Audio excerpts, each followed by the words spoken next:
اشرح لنا صدورنا ويسر لنا أمورنا واحلل عقدة من ألسنتنا يفقه قولنا اللهم رب يسر ولا تعسر ربي تملك أمورنا بالخير أما بعد. Alhamdulillah, kita rafakkan kesyukuran kepada Allah Ta'ala di atas segala rahmat dan kurniaannya. Pada petang ini kita masih lagi diberikan peluang oleh Allah Ta'ala untuk dapat kita berada dalam pengajian kuliah ilmu. Alhamdulillah, dah lama saya tak jumpa. Berapa tahun dah? 3 tahun? 3 tahun dah. 3 tahun. Ya. Sebelum PKP dululah. Ya. Tapi Alhamdulillah ada rezeki dapat bertemu balik dalam majlis ilmu ni. Nampak semuanya pun maintain saja, ya, tak ada berubah sangat. Alhamdulillah. Okay, InsyaAllah untuk petang ni kita akan menyentuh berkenaan dengan tadabbur melalui surah Al-Mulk, ya. Jadi kalau kita buka di dalam Al-Quran Al-Karim, kita tengok pada awal juzuk yang ke 29 tu, yang mana ia merupakan permulaan juzuk 29 dimulai dengan surah Al-Mulk. Ya, surah Al-Mulk ini adalah surah yang diturunkan di Mekah. Boleh buka pada muka surat 562 dalam Quran lah, ya. Muka surat 562. Kalau kita lihat surah Al-Mulk ni, surah namanya sebagai surah Makkiyah. Apa makna Makkiyah? Iaitu surah yang diturunkan di Mekah. Maknanya surah ini Allah Ta'ala turunkan sebelum peristiwa baginda Nabi SAW hijrah ke bumi Madinah. Dan surah ini mengandungi 30 ayat. Kebanyakan kita surah Al-Mulk ni banyak yang dah hafal lah, insyaAllah. Dah hafal betul ke? Dah hafal belum? Sikit-sikit lah.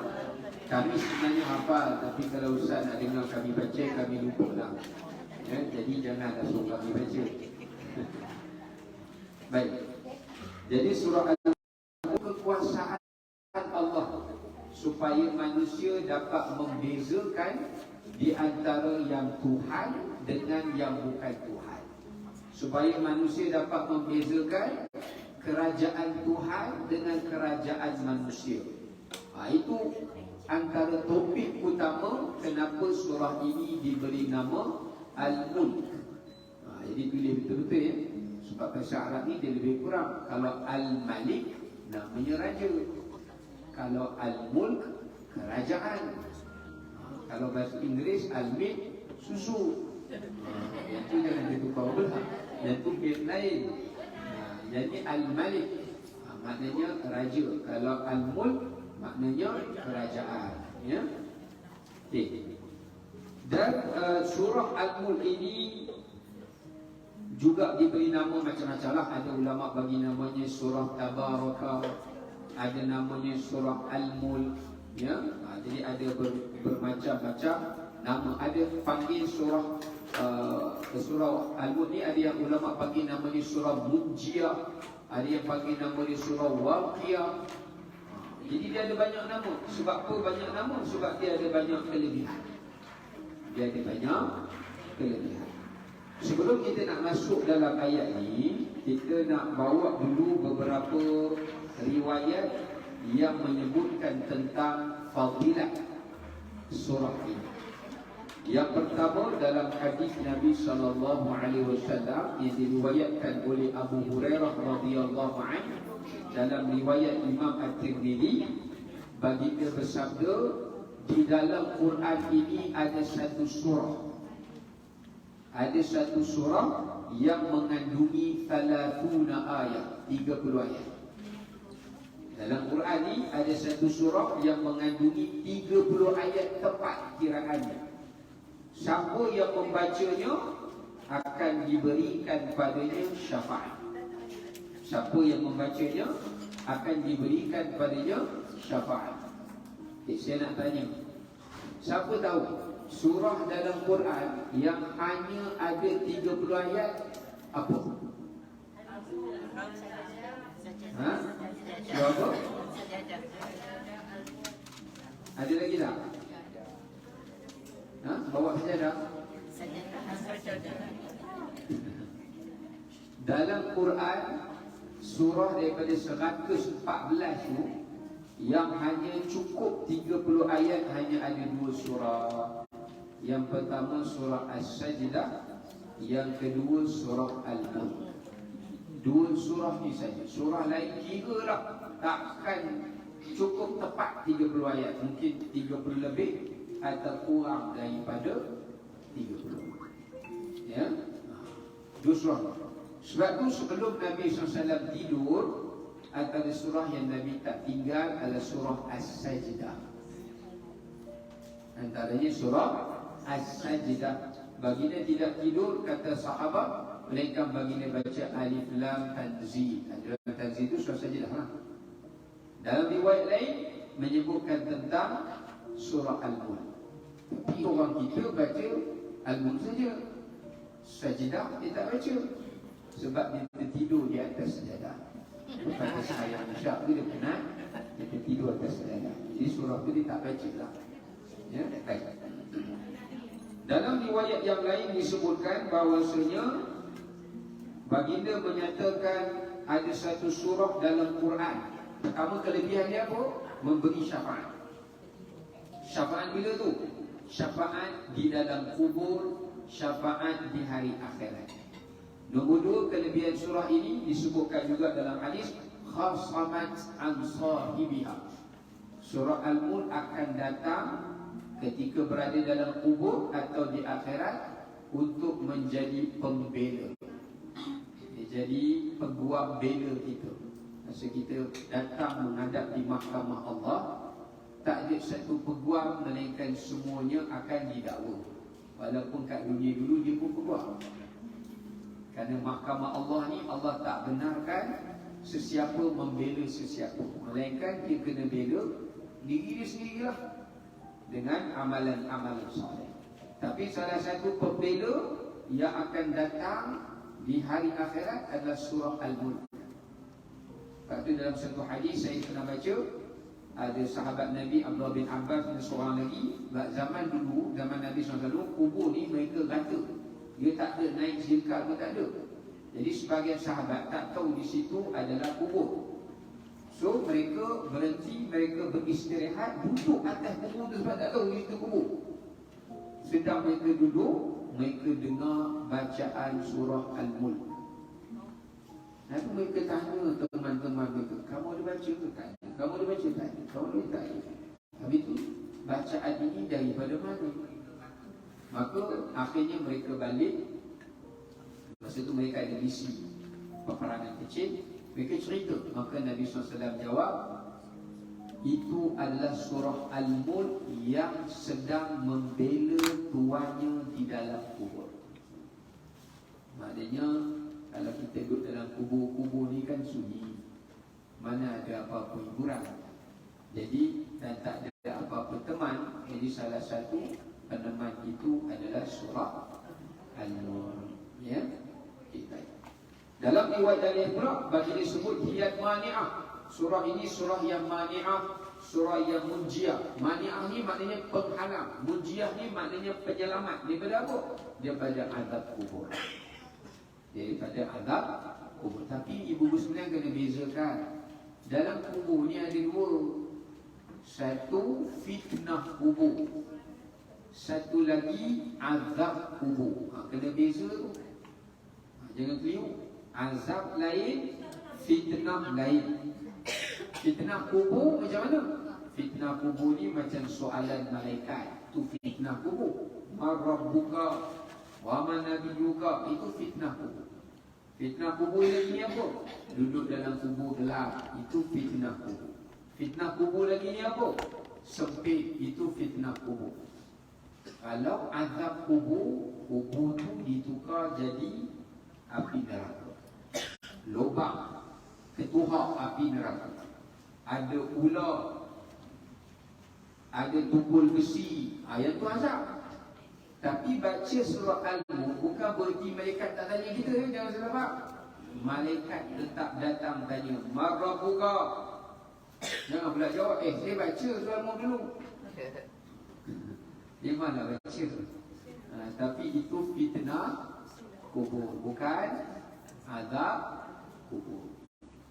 Tapi sekurang-kurangnya dia diberikan keyakinan, diberikan kekuatan untuk dijawablah soalan-soalan yang ditanya. Ya? Kalau nak cahaya dalam kubur, itu surah lain pula. Sebab setiap surah-surah dalam Quran dia ada kelebihan dia yang tersendiri. Okey? Baik. Habis kita dalam berkenaan hal itu, jadi kita boleh masuk di dalam surah Al-Mulk. Jadi kita baca untuk permulaan ini daripada ayat yang pertama sehinggalah kepada ayat yang keempat. Dia boleh buka mushaf masing-masing dan kita boleh baca sama-sama lah. A'udzu billahi minasy syaithanir rajim. Bismillahirrahmanirrahim. A'udzu billahi minasy syaithanir rajim. Bismillahirrahmanirrahim.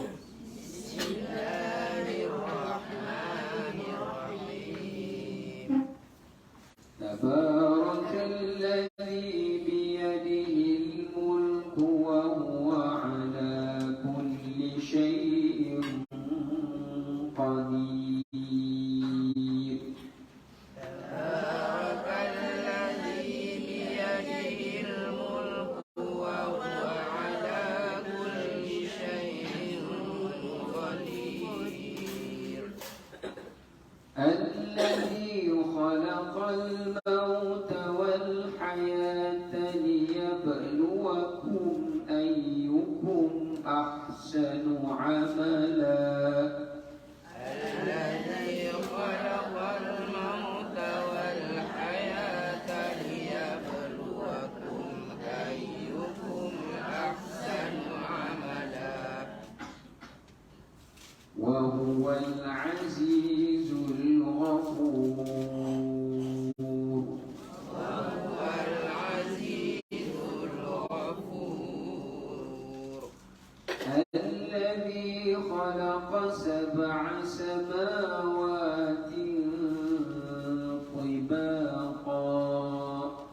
الذي خلق سبع سماوات طباقا. ما ترى في خلق الرحمن من تفاوت. ما ترى في خلق الرحمن من تفاوت. فارجع البصر هل ترى من فطور. فارجع البصر هل ترى من فطور. ثم ارجع البصر كرتين ينقلب إليك البصر. ثم ارجع البصر كرتين ينقلب إليك البصر. ينقلب إليك البصر خاسئا وهو حسير. ينقلب إليك البصر خاسئا وهو حسير. صدق الله العظيم. صدق الله العظيم. Ya, ya. Baik, kita lihat mafhum daripada ayat yang kita baca. Ayat yang pertama Allah berfirman dengan mafhumnya, Maha tinggi kesucian Tuhan yang menguasai kerajaan alam semesta. Malah dia adalah Tuhan yang berkuasa di atas setiap sesuatu. Ayat yang kedua, dia adalah Tuhan yang telah menciptakan kematian dan kehidupan untuk menguji siapakah di antara kamu yang lebih baik amalannya, dan Dia adalah Tuhan yang Maha Perkasa lagi Maha Pengampun. Ayat yang ketiga, Dia juga Tuhan yang menciptakan 7 petala langit itu secara bertingkat-tingkat. Namun engkau tidak melihat pada ciptaan Allah yang Maha Pemurah itu sebarang kecacatan. Jika engkau masih meragui Tuhan sebagai pencipta, maka ulangilah pandangan kamu, dan dapatkah engkau melihat sebarang kecacatan? Ayat yang keempat. Kemudian ulangilah pandanganmu berkali-kali ke langit. Nescaya pandanganmu itu hanya akan membawa kepadamu perasaan duka cita kerana gagal melihat sebarang kecacatan dan serba tidak berupaya lagi untuk melihatnya. Baik, ini adalah ayat yang pertama sehingga kepada ayat yang keempat yang kita bacakan tadi. Di dalam ayat-ayat ini Allah Ta'ala berbicara kepada kita tentang beberapa perkara yang kita akan lihat. Baik, kita balik semula untuk ayat yang pertama. Ayat pertama, kalau kita lihat, Allah mulai ayat ini dengan memuji dirinya. Allah puji dirinya. Apa perkataan pujian Allah di situ? Tabaraka.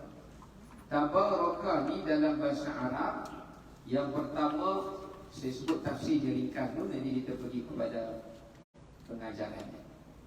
Tabaraka ini dari segi bahasa Arab maknanya adalah Ta'ala, Maha Tinggi.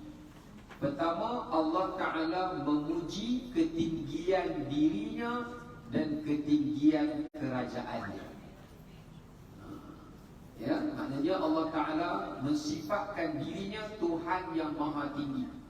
Tidak ada yang lebih tinggi daripada seluruh kejadian ini berbanding Allah Subhanahu Wa Ta'ala. Itu satu kita nak kena faham. Nombor dua, Allah Ta'ala juga memuji tentang kerajaan Dia. Bukan sekadar Allah tu Maha Tinggi, Al-Ali, tapi Allah itu juga tinggi kerajaannya, kekuasaannya ke atas kerajaan dan kekuasaan yang lain. Ya. Yang kedua, tabaraka itu juga memberi kepada maksud taqaddasat. Taqaddasat ini maknanya Maha Suci. Yang kedua, Allah mensucikan dirinya daripada ada Tuhan lain yang bersamanya di dalam penciptaan alam. Tak ada. Kata Allah kata tabaraka, aku bersendirian menciptakan alam ini, mempunyai alam ini, yang atur alam ini, yang takbir alam ini, hanya Dia saja. Dia tak perlukan penolong, asisten ke, sekretari ke, tak perlu. Allah tak perlukan semua. Sebab tu Allah mulakan dengan lafaz tabaraka. Ya. Yang ketiga, tabaraka itu juga diambil daripada perkataan berkat. Maksudnya maha berkatnya Allah, di mana Allah Subhanahu Wa Ta'ala nak menyatakan kepada kita keberkatan Allah itu menyebabkan seluruh alam ini yang Allah ciptakan dalam kekuasaan dan peraturannya berjalan dalam keadaan yang sempurna. Jadi kat sini kita dapat tengok ada 3 poin utama yang penting berdasarkan tafsiran tadi. Yang pertama, pengajaran yang boleh kita ambil daripada beberapa tafsiran daripada permulaan ayat yang pertama yang kita baca di dalam surah Al-Mulk itu tadi, iaitu menceritakan kepada kita tentang keagungan dan kebesaran dan ketinggian Allah Subhanahu Wa Ta'ala. Maknanya di alam ni, dalam hidup kita ini, tak adalah yang lebih agung, yang lebih besar, yang lebih tinggi melainkan Allah Subhanahu Wa Ta'ala. Yang tu kita sebagai orang beriman kena beriman Allah tu maha tinggi. Sedangkan selain daripada Allah yang dijadikan sembahan ataupun Tuhan itu semuanya tidak tinggi, semuanya rendah. Ya, baik. Maknanya dekat sini, bila Allah tu maha tinggi, Allah nak mendidik kita bahawasanya dalam hidup kita ini, hidup kita sebagai sifat hamba ni dia rendah, dia lemah. Ya, sebab tu Allah bagi kita duduk bukan di langit, Allah bagi kita duduk di bumi. Sebab tu nanti dalam surah Al-Mulk Allah cerita tentang langit, Allah tak cerita tentang bumi. Sebab apa? Nak bagi tahu kepada manusia bahawasanya kalau kamu berkuasa, kalau kamu kaya, kalau kamu hebat, kamu hanya di bumi. Bumi ini dalam bahasa Arab panggil apa? Ardun. Ardun ni kalau tengok dari segi bahasa maknanya lantai. Kalau tak percaya pergi negara Arab, cuba tengok hotel. Kalau ditulis apa tu kita panggil dalam bahasa Inggeris, kalau apa tu? Ground floor. Dapat. Kalau kita tengok ground floor dalam bahasa Arab dipanggil at-tabiq al-ardi. Tabiq tu maknanya floor. Ground ardun. Tu nama ground floor. Maksudnya kita ni rendah, Allah tinggi. Apa Allah nak sampaikan dalam ayat ini? Kamu jadi hebat mana pun, kamu kena ingat ada yang lebih tinggi daripada kamu. Kamu hakikatnya hanyalah hamba Allah Subhanahu wa ta'ala. Ya, jadi kat sini bila kita baca surah Al-Mulk, kita dapat faham bagaimana Allah menyuruh kita membesarkannya, meninggikannya dan merendahkan diri kita, bukan membesarkannya. Ya, bukan membesarkan diri. Baik. Yang kedua, Allah Ta'ala sebut tentang kesucian. Kesucian. Bila sebut tentang Allah Ta'ala, Allah mensucikan dirinya daripada sekutunya. Allah tak ada sekutu. Ya, maknanya dekat sini Allah nak sampaikan juga kepada kita, oleh kerana Allah Maha Tinggi, kita ni hamba, maka kita sebagai hamba bila kita nak menyembah Allah Ta'ala, kita kena mensucikan Allah daripada sekutu-sekutu dalam ibadah, atau juga sekutu-sekutu dalam kepercayaan. Allah tak ada sekutu, baik dalam keimanan dan kepercayaan, ataupun tidak ada juga di dalam penyembahan. Maksudnya bila kita menyembah Allah, kita tak boleh syirikkan Allah dalam ibadat kita dengan tujuan yang lain. Ya, baik. Kemudian yang ketiga, ayat ini juga nak menerangkan pada kita, dalam hidup kita ini antara yang penting adalah berkat. Antara kurniaan Allah yang kita kena cari dan kita kena capai dalam hidup kita ni adalah keberkatan. Sebab Allah kata biyadihil mulk, Allah tu pemilik kuasa. Kuasa Allah boleh bagi kat siapa? Berkat Tuhan tak bagi kat sesiapa, melainkan mereka yang dipilih oleh Allah. So kita nak cari berkat tu, kalau Allah bagi kuasa, dia kuasa yang ada berkat. Kalau Allah bagi kaya, kaya yang ada berkat. Kalau Allah bagi sihat, sihat yang berkat. Kalau Allah bagi segak, segak yang berkat. Segak tak berkat, dia guna jalan kot lain lah. Dan semualah, apa saja dalam hidup kita ni, kita nak cari nilai keberkatan. Berkat tu apa? Miskin adalah berkat. Miskin. Kalau Allah Ta'ala bagi kita miskin, bagi kita susah, bagi kita penyakit, pun ada berkat. Jangan macam tak? Ada berkat dia. Kalau Allah Ta'ala bagi kita miskin, tanda berkat kerana kemiskinan tu adalah kita, Allah bagi kita dapat sabar dengan kemiskinan.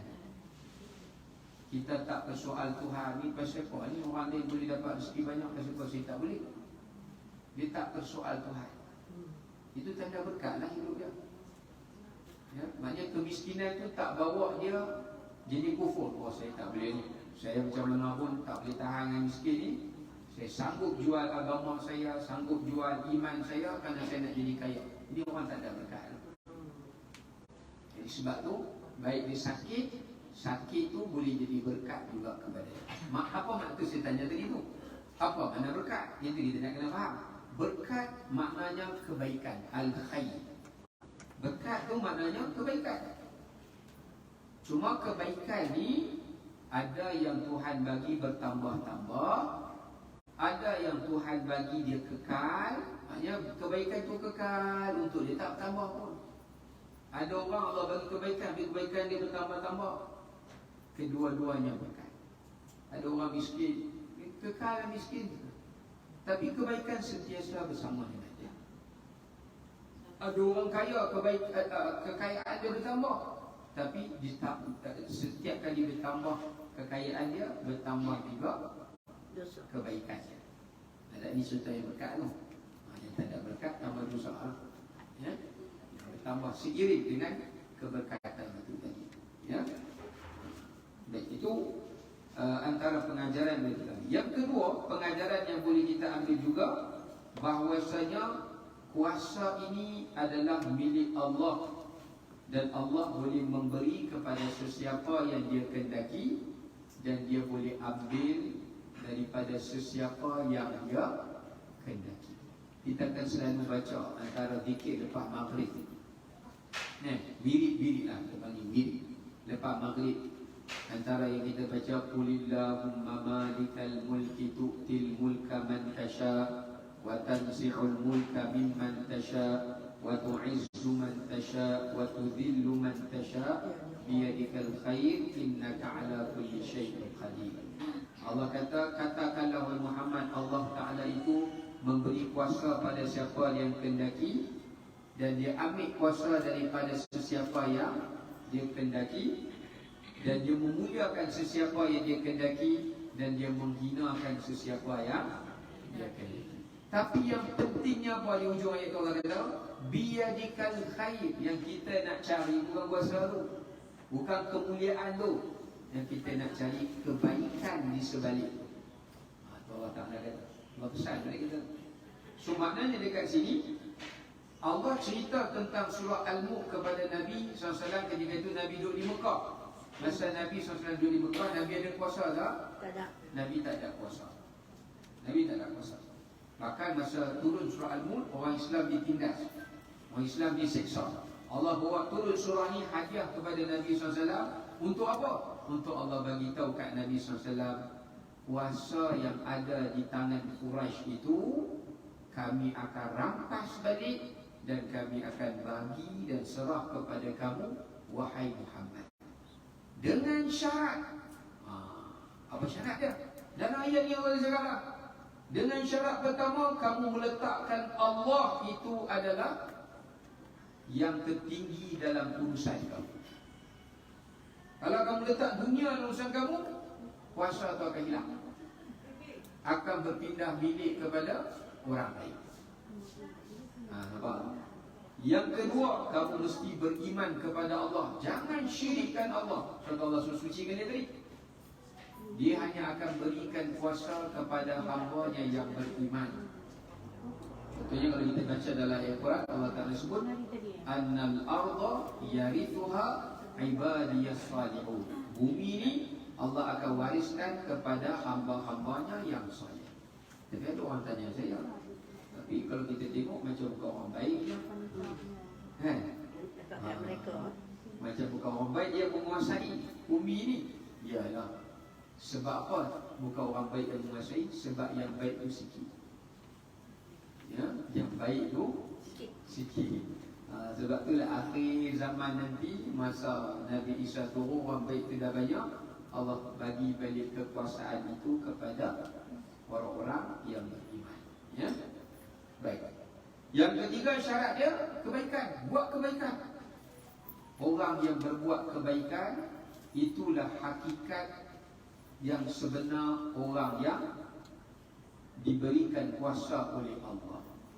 Maksudnya Allah nak bagi kita faham, kuasa dekat sini bukanlah kuasa kerajaan, kuasa pemerintahan saja.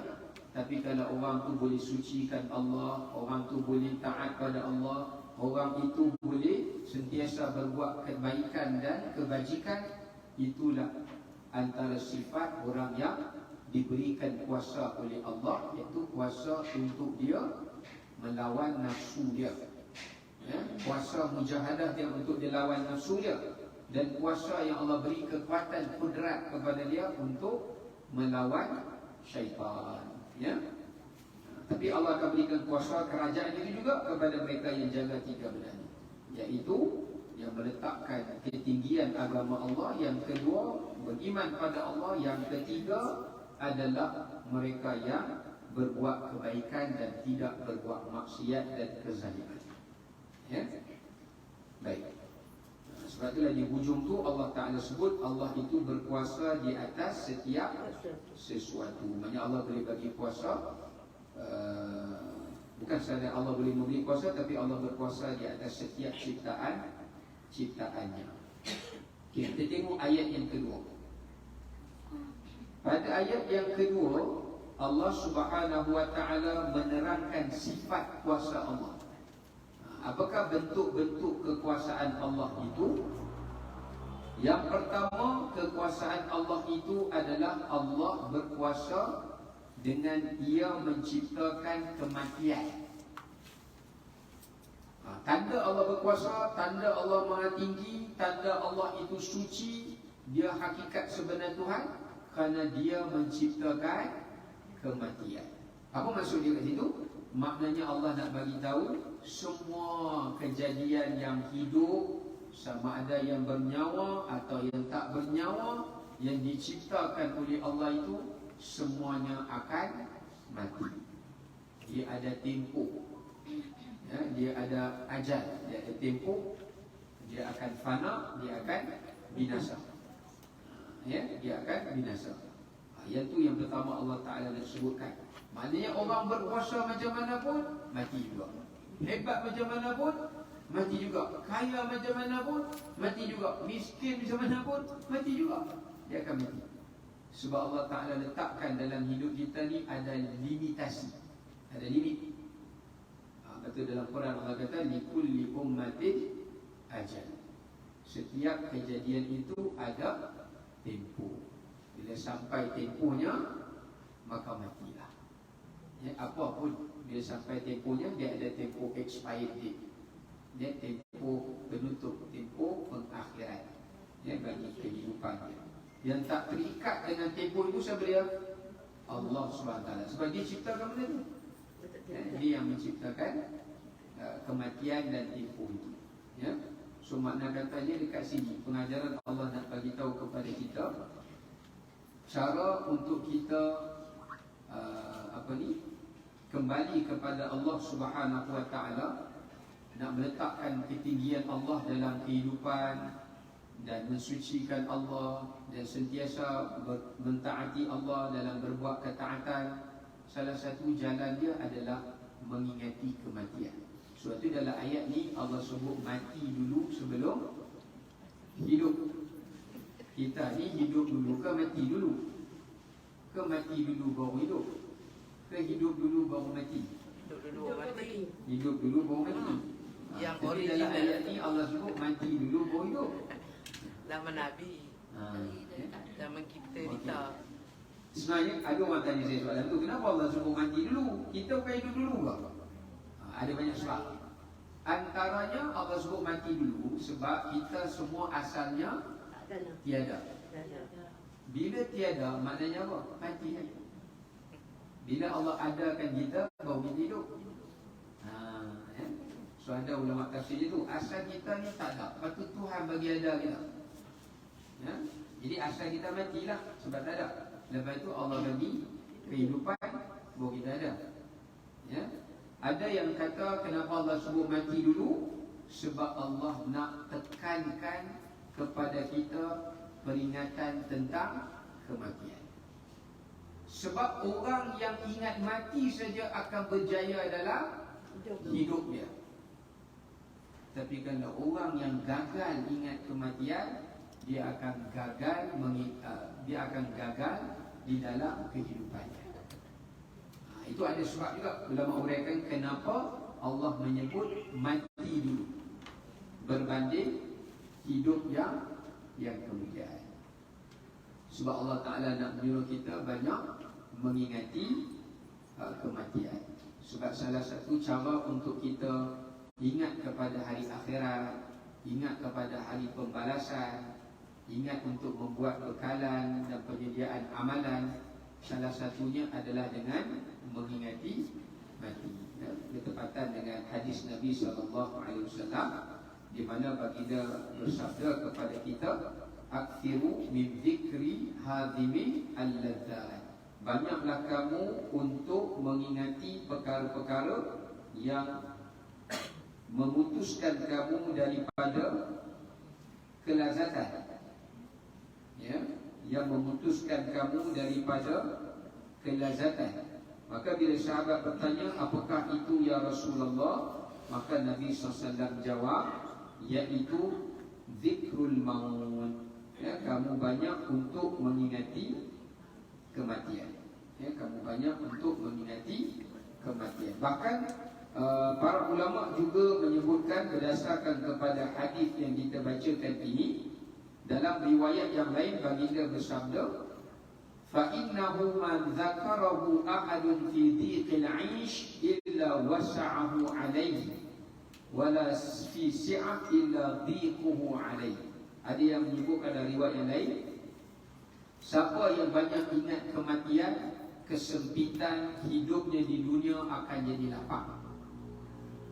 Dan sesiapa yang melupakannya, keluasan kehidupannya di dunia akan menjadi kesempitan. Akan menjadi kesempitan. Saya ingat lagi guru saya, dia bagi satu perumpamaan tentang ingat mati ini.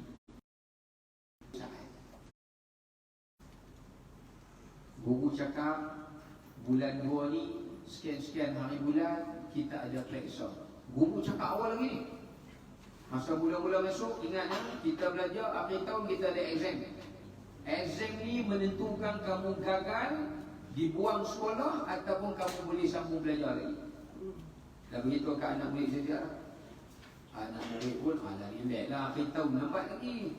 Dia pun relax, belajar pun main-main kan, main TikTok banyak. Di dalam harta, belajar pun dah, buat buku pun dah. Ada satu geng ni, hari peperiksaan tu baru dia kalau dah ambil buku, ambil semua macam orang. Dan nak sampai ajal, mana sedekah saya, mana puasa saya, mana baca Quran saya, mana sembahyang saya.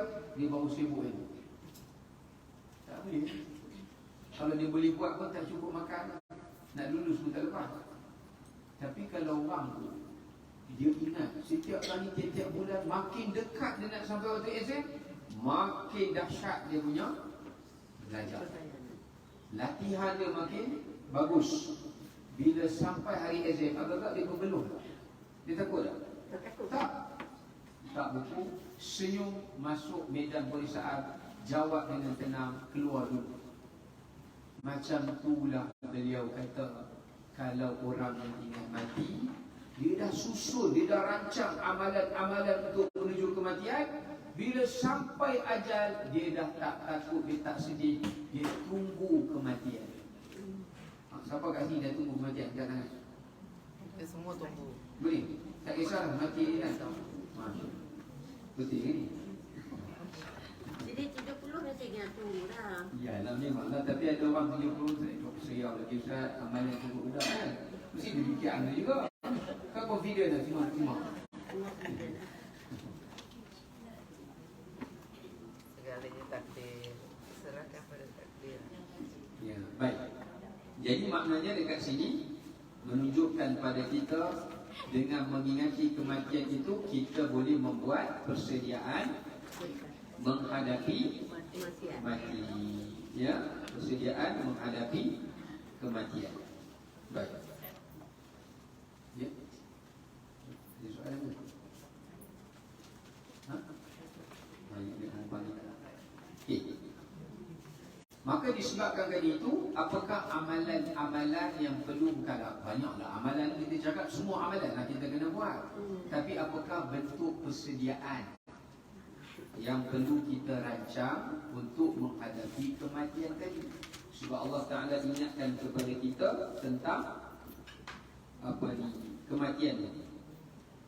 Ada juga ulama tafsir katakan al-maut itu maknanya dunia, al-hayat itu maknanya adalah satu pula kematian.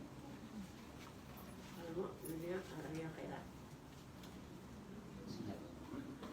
Ya.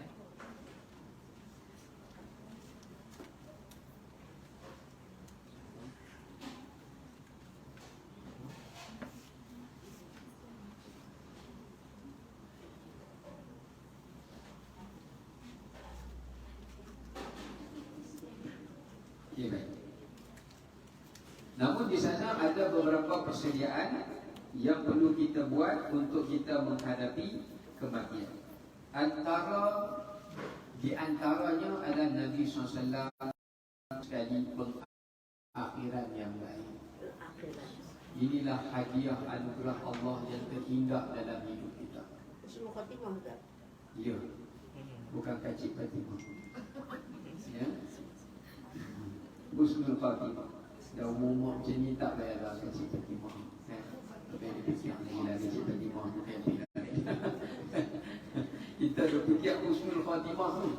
Ya? Itu adalah anugerah Allah yang paling bernilai daripada anugerah yang lain. Sebab pengakhiran kita itulah yang menentukan nasib kita di kubur. Dan bagaimana keadaan kita di kubur akan menentukan nasib kita di akhirat. Dia macam tu kaedah. Macam mana kita mati, boleh tahu dah jalan di kubur tu perjalanan dia macam mana. Kalau dalam kubur lega, ke akhirat lagi lega. Nabi dia sebut lah, siapa kubur tempat persinggahan pertama ke akhirat, siapa yang selamat di sana, lagi senang dia berjalan ke akhirat. Tapi sebelum dia nak senang dekat kubur, dia kena senang kat dunia dulu. Tanda dia nak senang kat dunia, dia mati cara baik. Dia mati cara baik. Allah matikan dia masih dalam buat amalan yang selalu dia istiqamah baik. Tak semesti dia kena mati dalam semayang, tak semesti. Kalau dia meninggal dunia masih dalam keadaan dia tu duduk melunturin, sama lah. Atau dia meninggal dalam keadaan ada amalan-amalan yang dia tak tinggal daripada dulu, daripada muda dia dah buat amalan tu. Sampai dia meninggal pun amalan tu masih tak terputus daripada dia. Dia mati dalam koma tak? Sama. Kalau sebelum dia koma, dia akan buat satu amalan yang dia tak tinggal, lalu dia koma. Kan? Dia koma. Pun pahala tu mengalir. Kan dalam hadis kan Nabi sebut. Nabi sebut ada beberapa keadaan kita tak buat amalan pun kita dapat pahala. Kita dapat. Ya? Kita dapat juga. Pahala pun kita dapat walaupun kita tak buat. Yang pertama niat. Contoh niat dengan azab lah, bukan niat saja. Bukan niat saja tu main-main. Niat dengan azab. Contoh dia ada nawaitu niat dan ada azab, dia nak buat satu benda tapi dia tak dapat buat sampai dia mati. Sepanjang dia berusaha nak buat tak dapat, Allah bagi pahala kat dia. Macam orang yang nak pergi haji lah kan, duk kumpul lah duit bila nak pergi ni kan? Tengah duk kumpul daftar pun daftar dah, meninggal, dia dapat pahala di sisi Allah. Walaupun manusia tak panggil dia hajar, tapi di sisi Allah dia dapat. Ya? Misalnya dia belajar nak jadi alim, dia belajar tak alim juga. Tak Jadi, tak boleh juga duk hafal Quran. Saya cuba Ustaz, ilmu ni saya hafal dah sampai ayat 30, 1 hingga 29 lupa, 30 ni ingat. Dah baca lah, hafal dah sampai 30, elok baca hafal ayat 30, 29 semua hilang.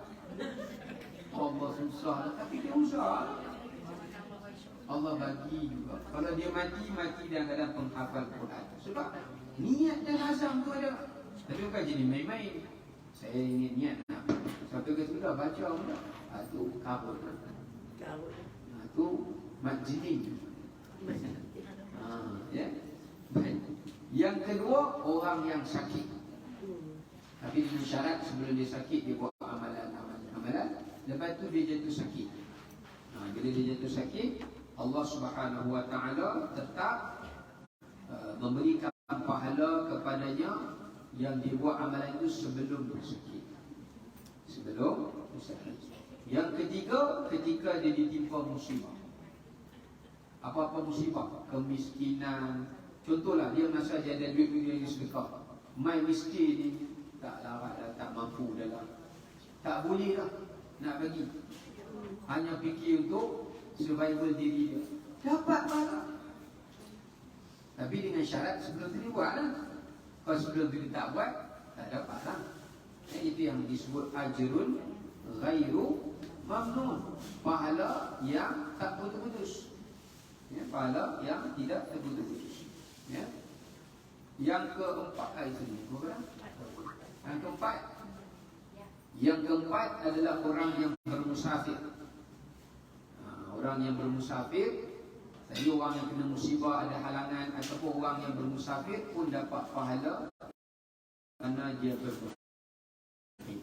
Contoh, siapa yang musafir kat sini yang buat qabliyah ba'diyah, mesti dibuat jamak. Zuhur asar ada buat qabliyah ba'diyah? Dekat-dekat pun. Siapa suruh tak buat? Dah sampai. Sebenarnya ada orang tanya saya, Ustaz, saya ni nak semayang qabliyah ba'diyah, tapi kalau jamak takdim atau jamak takhir, macam mana caranya? Sebab waktu tu dia terlepas, boleh tak? Saya senyum. Pak daripada Allah. Sebab Allah tahu masa kita musafir, kita penat, walaupun tak ada penat pun. Kata ni dah ada ATS lah, kapal terbang lah kan. Tak adalah penat sangat nak bagi orang dulu. Tapi Allah hadiah. Allah bagi hadiah. Lagi lama musafir dia, banyak lagi lah pahala Allah Ta'ala bagi hadiah. Contoh dia musafir menyebabkan musafir yang penat lah. Dia nak puasa, dia tak larat. Puasa sunat lah, kita tak dapat pahala puasa dia. Walaupun pada hari dia musafir tu, dia tak dapat berpuasa. Ya? Okay. Macam mana dia masuk situ ni? Okey, balik-balik ada dia. Persediaan dia. Yang pertama, memelihara segala perkara yang wajib. Persediaan pertama nak menghadapi mati, semua benda yang wajib kita jaga dan kita gantikan. Bila kita sebut yang wajib ni, termasuklah antara hak dengan Allah ataupun hak dengan manusia. Ya, hak dengan Allah ataupun hak dengan manusia. Maknanya kalau hak dengan manusia ni, tanggungjawab kita lah nafkah kalau bagi suami, kemudian hutang kalau kita ada hutang orang, kan, nazar, fidyah, semua ni kena laksanakan. Sebab benda pertama Allah Ta'ala tanya kita ke akhirat, benda wajib dulu, bukan benda sunat. Oh, saya bawa sunat banyak, saya tak mau tengok Allah kata, saya tak mau tengok dulu, hak wajib ni dulu. Itu kena jaga. Baik hubungan dengan Allah atau hubungan dengan manusia. Yang kedua, kita kena jaga nak persediaan nak balik menghadapi kematian ni juga, salah satu daripadanya menjaga silaturahim. Menjaga silaturahim. Kerana di akhirat, bila Allah hisab kita, benda yang Allah tanya kita antara terawal selepas benda yang wajib adalah benda yang paling dekat dengan kita dulu. Allah Ta'ala tak tanya yang jauh dulu, Allah Ta'ala tanya yang dekat dulu. Contoh mak ayah kita, Allah tanya yang dulu. Kalau suami isteri dia, Allah tanya dulu. Anak-anak, Allah tanya dulu. Saya banyak dulu anak yatim. Tu anak yatim, ni anak kamu ni.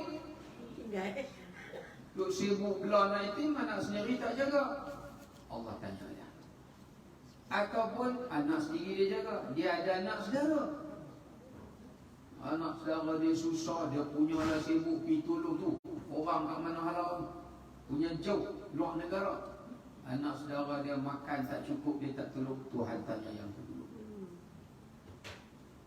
Sebab tu tengok yang dekat sebelum yang jauh. Kalau kita cari yang jauh yang dekat, yang jauh takkan bagi apa-apa manfaat. Sebab tu kalau kita baca Quran, kita selalu baca Allah kata apa? Yauma yafirul mar'u min akhihi wa ummihi wa abihi wa sahibatihi wa bani. Semua nama-nama ni orang dekat ke orang jauh? Larinya manusia tu daripada adik-beradik dia. Adik-beradik dekat lah dengan kita. Mak dia, ayah dia, isteri dia, anak dia. Ada orang kata orang negara sebelah. Tak tanya. Sebab Allah nak bagi tahu pasal apa dia lari. Pasal Allah tanya yang dekat tu dulu, tu yang dia lari. So dia tak ada jawab. Tapi syaitan ni dia pandai lah. Dia pandai, dia kata tu, hang bagi tolong yang jauh, hang famous. Hang tolong keluarga sendiri, siapa nak puji hang? Kan? Dia pun lupa lah mana tu. Tapi kalau kita tolong dulu, lebih bagus lah. Kan, kalau kita ada kemampuan, tolong dulu. Yang tu lebih afdal lah. Ya? Baik. Kemudiannya, taubat nasuha. Kemudiannya adalah taubat nasuha. Jadi antara persediaan untuk kita menghadapi kematian juga adalah kita melakukan taubatan nasuha. Ya? Kerana taubat ini adalah pembersih kita, membersih jiwa dan diri kita daripada dosa yang menjadi akibat kepada kemurkaan Allah. Jadi sentiasa melazimi dengan taubat dan istighfar. Dia kena beza ya, istighfar lain, taubat lain. Orang kita selalu confuse. Saya alhamdulillah tiap hari istighfar. Yalah, taubat? Taubat itu. Nah, taubat lain, istighfar lain. Sebab tu masa kita istighfar kan dia dua kalimah. Astaghfirullah. Lepas tu apa dia? Lepas tu. Astaghfirullahaladzim. Lepas tu. Okey, lepas tu. Lepas tu. Tidak masuk ayat kursi itu. Astaghfirullahaladzim alladzi la ilaha illa qayyum wa atubu ilaihi. Itu yang saya cakap tu. Wa atubu ilaihi. Allah Nabi bezakan dua benda. Minta ampun dan minta taubat. Dia benda yang berbeza.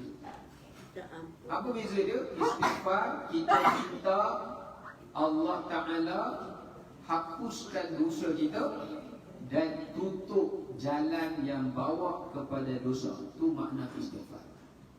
Ya Allah, ampunlah kesalahanku dan mana jalan yang boleh bawa aku kepada kedurhakaanmu, kau tutuplah.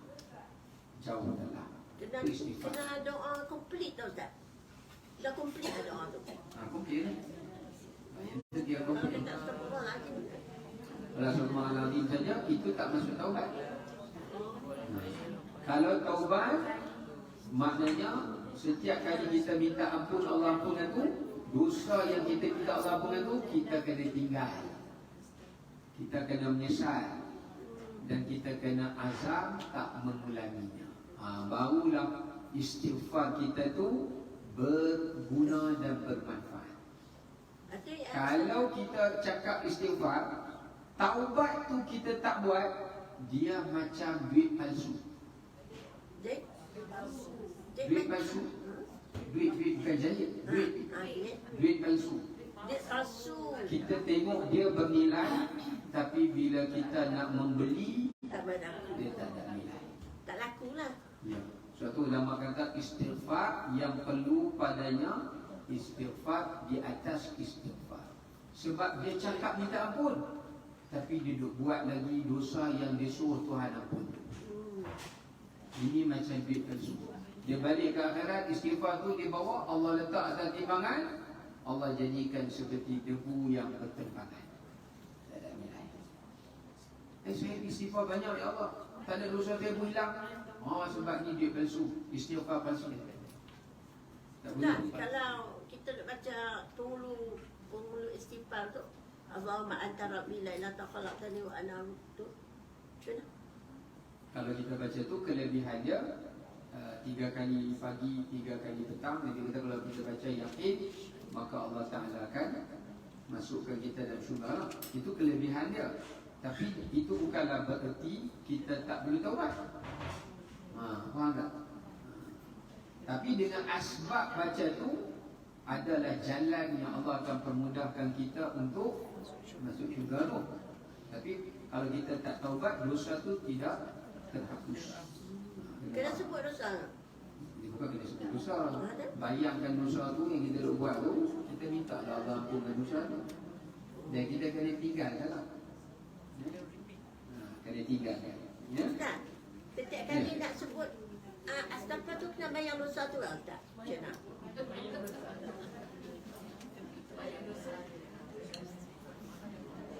Tak bayang-bayang.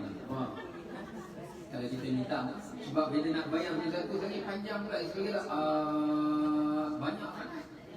Panjang sangat. Sebenarnya maknanya cukup kita kata astagfirullah. Tapi kita sedarlah apa dosa yang kita buat.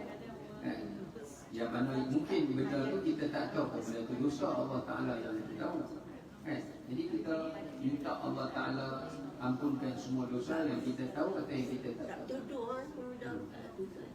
Pakai skirt. Itu dulu kan, dan ni tak pakai dah kan. Tak pakai dah, taubat dah tu. Coba. Okay, baik. Yang seterusnya, persediaan untuk kita menghadapi kematian adalah bersangka baik kepada Allah. Husnul dhanni billah. Nabi SAW sebut, la yamutanna ahadukum illa wa huwa yuhsinu dhanni billah. Janganlah ada di antara kamu yang mati melainkan dalam keadaan dia sentiasa bersangka baik kepada Allah. Karena bila kita bersangka baik kepada Allah, ketika itu Allah bersangka baik kepada hamba-Nya. Ya. Masa kita buat solat taubat setiap hari tu, itu adakah untuk ketungan dosa kita setiap hari ke ataupun dengan taubat nasuha? Solat sunat taubat dia tidak menghapuskan dosa kalau syarat taubat tak ditunaikan.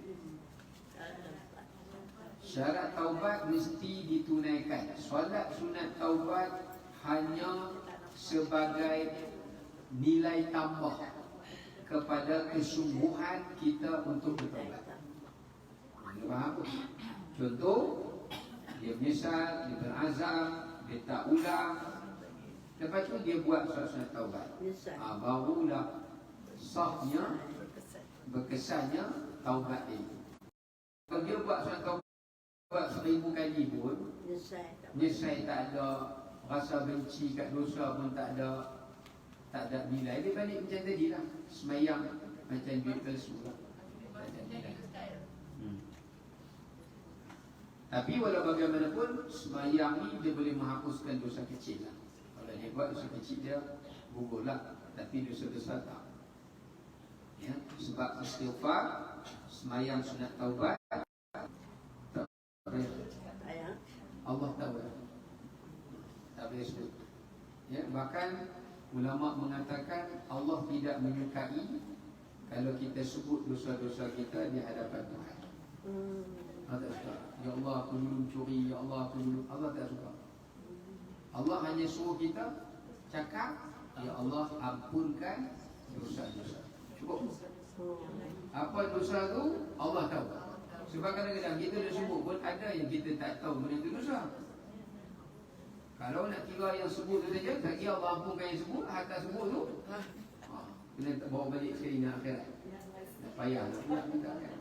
Jadi cukup sekadar kita sebut secara dosa-dosa yang aku ketahui atau yang aku tak ketahui atau yang kau lebih mengetahui. Cukup sekadar. Tak boleh sebut detail. Ya. Kecuali kalau dengan manusia, kalau kita buat salah dengan manusia tu, kita kena cakap dah saya buat salah kat orang ni kan. Kecuali kalau kita rasa takut dia tak maafkan kita kalau kita bagi tahu, itu tak apalah, itu diberikan pengecualian. Satu lagi Ustaz, dalam keadaan kita tanam pokok kelapa, kita tanam pokok lah kan, macam mana tu dosa lah? Tanah rizab lah. Tanah depan rumah kita, Ya, tanah tanah rizab. pokok-pokok. Tanah rizab. Takut juga. Kalau tanah macam ni, yang mana pihak berkuasa, mereka memang tahu tanah-tanah macam ni, selagi mana dia tak letak, dia akan tahu. Kalau dia buat tanah macam ni, mesti akan ada orang usahakan. Kecuali kalau dia letak satu papan amaran, dilarang untuk menanam, tak boleh tanam. Faham. Tanam juga haram. Tapi kalau dia letak, dia tanam, dia tak letak larangan, dan dia memang tahu lah, Dia tadi tanam kita pergi tanam pandan lah, pergi tanam pokok kari lah. Dia tahu, bukan dia tak tahu. Pihak Majlis Bandaraya dia tahu. Kita tanam juga. Yang Dosa melihat tak? tu. Tak dosa. Cuma dia jadi hukum harta awam. Siapa-siapa pergi ambil pun boleh lah. Kalau Majlis Bandaraya tu nak pergi cabut balik pun hak dia lah. Tapi kita tak berdosa lah. Hukum apa Ustaz? Harta awam. Harta awam. Maknanya sebab kita tanam harta orang kan. Tapi dia tak larang. Kecuali kalau dia jelas, dia kata dilarang nak bercucuk tanam. Tapi cabut spanduk tu tanam juga. Yang jelasnya apa? Dilarang buang sampah. Makin ada sampah kat situ. Itu yang dia. Boleh lah Ustaz lah, tanam lah. Dengan syarat jangan sampai memudaratkan jiran. Kita pergi tanam-tanam, jiran nak tanam tak boleh. Nanti gaduh lah yang jiran. Depan rumah jiran biar jiran lah. Nanti tak boleh. Okey. Bersangka baik kepada Allah. Apa makna bersangka baik kepada Allah Ta'ala tu? Maksudnya kalau kita ada buat dosa, kita minta ampun pada Allah, kita kena sangka baik Allah ampunkan dosa. Kalau kita buat amalan, kita kena bersangka baik Allah terima amalan kita dan ganjar. Kalau kita bersangka-sangka yang buruk, maka Allah akan membalas mengikut sangkaan kita tadi. Kalau kita rasa Tuhan tak apa, Allah tak apa. Kalau kita rasa Allah tak terima amalan tu, Allah tak terima lah amalan tu. Maka disebabkan itu penting ya, untuk kita bersangka baik kepada Allah. Walau banyak mana pun dosa, tapi bila kita minta ampun, kita kena bersangka Allah mengampunkan selagi mana kita ikhlas. Kita ikhlas ya. Kemudian yang seterusnya, mati dalam keadaan agama Islam dan beriman. Sebab kita kena istiqamah di atas keimanan dan di atas agama Islam. Kerana Allah sebut dalam Quran, wala tamutunna illa wa antum muslimun. Janganlah kamu mati melainkan di atas agama Islam. Kerana kita akan dibangkitkan pada hari akhirat berdasarkan agama masing-masing. Allah kata dalam Quran, wahsyurul ladina zalamu wa azwajuhum wa ma kanu ya'budun. Kita akan bangun berdasarkan kepada agama masing-masing. Ya, jadi sebab itu penting, bukan hidup sebagai Muslim saja, tapi mati juga sebagai Muslim. Itu yang susah tu. Kalau setakat lahir keluarga Muslim, mati bukan, itu bermasalah. Ya. Yang berikutnya, antara daripadanya juga, banyaklah kalau kita nak sebut, yang tadi saya sebut yang pentinglah, yang utama. Antara yang kita perlu buat persediaan adalah merupakan amal-amal soleh yang memberikan syafaat. Amal soleh ni semua kena buat. Itu semua persediaan kita di sana. Tapi ada beberapa amal soleh yang dia ada kelebihan yang khusus. Dia bukan sekadar memberatkan timbangan kebaikan,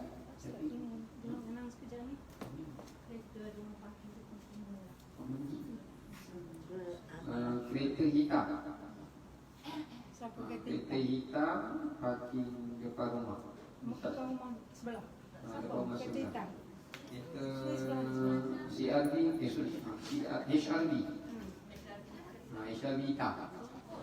Minta tolong ada ya. Depan rumah ni sebelah ni, sebelah ni.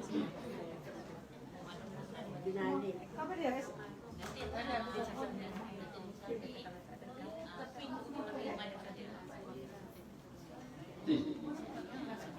Amal-amal saleh yang memberikan syafaat. Ya. Yang pertama, puasa. Banyakkan puasa sunat. Puasa Ramadan memang nak puasa kan, puasa sunat. Yang kedua, baca Al-Quran. Baca Quran banyak-banyak, hafal Quran. Tak boleh hafal 30 juzuk, hafal dah surah-surah pilihan kan. Duduk saja-saja, pincin-pincin, hafal lah. Ustaz, contoh ni payah hafal lah. Kalau kita sangka buruk macam tu kat Tuhan, Allah bagi macam tu lah. Kan? Tak boleh lah.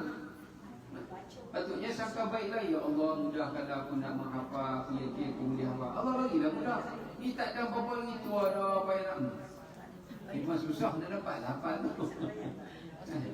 Ya, padahal sahabat-sahabat Nabi dulu masa masuk Islam kan semuanya muda. Ada sahabat Nabi yang masuk Islam dah umur, boleh jawab. Walaupun tak menghafal 30 pun tak apa. Ya. Kemudian yang ketiga, termasuk daripadanya adalah solat malam. Ya, tahajud ke, witir ke, kan? Solat qiyam ke. Kemudian yang keempat, termasuk daripadanya sedekah. Kerana sedekah juga disebut dalam Al-Quran tentang bila orang nak mati, meninggal dunia, dan seorang munafik pun benda yang diminta adalah untuk berbuat sedekah. Ya, kerana sedekah juga boleh memberikan syafaat. Ya. Nah, sedekah ni waktu subuh, sebelum subuh ke ataupun selepas sembahyang subuh, ataupun antara sunat subuh dengan subuh, dalam satu afdal sedekah. Sedekah. Ataupun kita pergi masjid kita sedekah, ataupun lepas tu baru sedekah macam mana? Dia dalam hadis Nabi sebut setiap hari Allah menurunkan 2 malaikat. Okey. Di waktu pagi kan, Allah menurunkan malaikat di waktu pagi, sabah. Masalah kita bila sebut sabah, kita faham subuh. Sebenarnya orang Arab sabah ni maknanya pagi lah. Pagi. Pagi. Lepas subuh boleh lah pagi. Pagi kan. Selama mana sebelum matahari tertegak di langit. Maknanya dalam bahasa mudah sebelum tamat waktu duha. Pagi dia tu. Kat 12 Pagi dia tu. Bukannya bila hadis tu sebut sabah maknanya subuh. Tak. Sebab subuh juga boleh difahami dengan perkataan fajar. Fajar tu lagi tepat daripada subuh. Subuh ni lebih umum daripada fajar. Kalau fajar memang maksudnya subuh. Maknanya waktu subuh. Kalau subuh-subuh belum bererti maksudnya subuh tu. Dia boleh juga merujuk waktu duha, waktu pagi. Macam contoh dalam hadis Nabi kata, "Fa'idha asbahta fala tantazirul masa." Bila kamu berada waktu pagi, jangan kamu tunggu waktu petang nak buat amal kan. Amalan tu kita ada peluang buat waktu pagi, waktu pagi jangan tunggu waktu petang. Jadi bukanlah maksudnya kena buat time subuh. Cuma orang kita bila dengar subuh je, dia faham subuh. Itu tak betul lah. Waktu syuruk macam mana tak boleh? Waktu syuruk Sedekah boleh pergi syuruk. boleh? Sedekah? Yang tak boleh semayang. Semayang tak boleh kan? Sedekah dengan wirid boleh tak? Sedekah boleh. Wirid baca Quran? Selain semayang. Selain semayang semua boleh. Tak ada masalah. Baca Quran tu boleh lah. Boleh. Semayang saja. Satu lagi Itu makcik. pun semayang wajib boleh. Atau semayang-semayang yang bersebab boleh. Satu lagi makcik tanya baca dalam WhatsApp. WhatsApp kuih. Ustaz Zahar yang janggut panjang tu, dia kata kalau kita nak baca Quran, tak payahlah duk tutup-tutup aurat. Buka aurat pun boleh, tak ada ayat uzuk pun boleh. Tak ada uzuk pun boleh. Makcik keliru lah Ustaz. Baca Quran Tak payah mengadap. tidak menjadi syarat kena menutup aurat. Tidak menjadi syarat. Ya? Kalau seorang tu dia tak pakai tudung, dia tak menutup aurat, bukanlah maksudnya belajar kan. Maknanya dia tak pakai tudung lah, dia pakai baju ni sambil duduk pelang ilmu, duduk baca ilmu. Boleh lah, boleh lah. Boleh lah. Dia baca Quran dia tak ada ulur, tapi dia hafal. Boleh lah. Tak masalah. Kalau dia rasa selesa macam tu.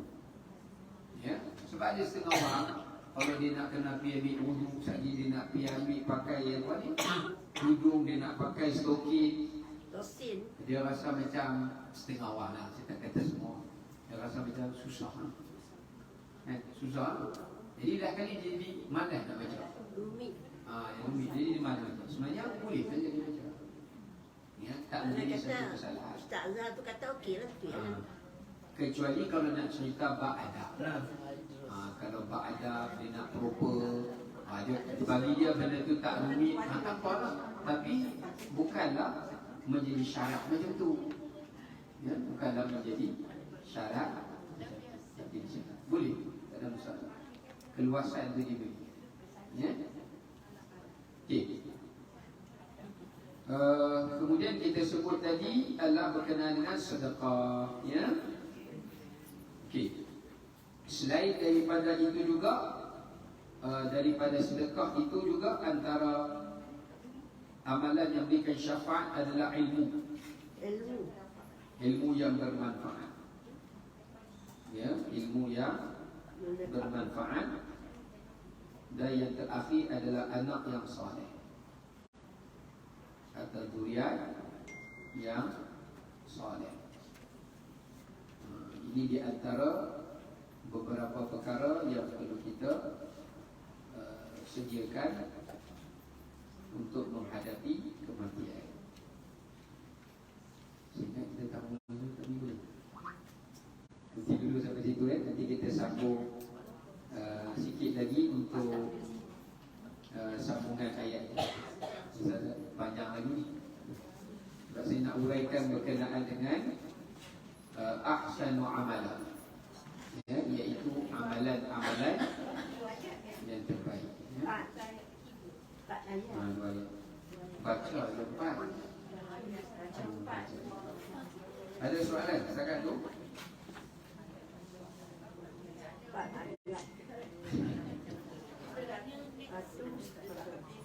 Ada soalan lagi? Tak ada?